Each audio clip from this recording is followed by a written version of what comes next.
Good day. My name is Paul Denton.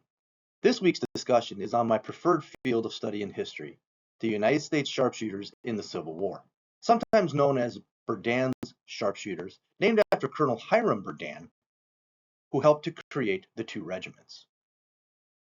My discussion will give you a little bit of a background of this history, what makes these soldiers unique, and then we'll delve into the discussion of the theses that I researched and how they are similar and different and the way forward for this topic. Initial research into academic dissertations and or theses on this subject yielded little results. In fact, the database used for this week's discussion, I found a total of 2 dissertations. Broader research of other databases online yielded just 2 more theses. Lastly, I included my own bachelor's and master's degree thesis I wrote for my degrees on this very subject. The uniqueness of the unit is that they did not fight in the traditional tactics of Napoleonic warfare, the tactic of in-line, shoulder-to-shoulder battlefield formations. Rather, they fought spread out as skirmishers, often behind cover or earthworks, and sometimes in pairs of 2 in what today's military would call a sniper team. Further, the unique green use of fabric and rubber buttons for their uniforms differentiated the sharpshooters from the well-known color of blue that most Union soldiers wore in the war. The unique green color helped to set apart and give the credit to the unit as trailblazers using camouflage and concealment. There are a few primary sources for this topic and a handful of secondary ones.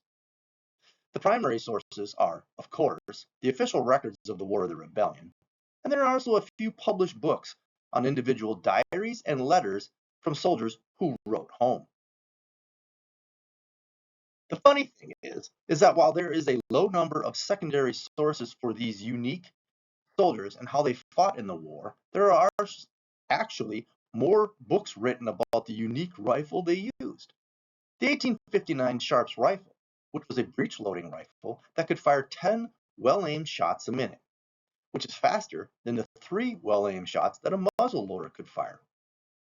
Making the sharpshooters even more unique was the special modification of the rifle to include double-set triggers, which was used for accuracy in long-range firing. The methodology differs on this source. Most works take an analytical look at the topic. For example, the Chase thesis examines the sharpshooters' actions at Gettysburg during the engagement on July 2nd at Devil's Den. A very specific and narrow look at one day of the battle.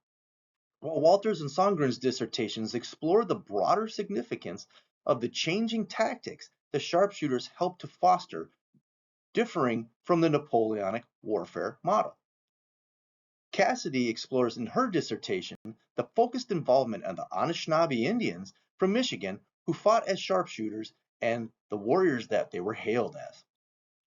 Lastly, my own work that gives a general unit history of Company A, 2nd United States Sharpshooters from Minnesota.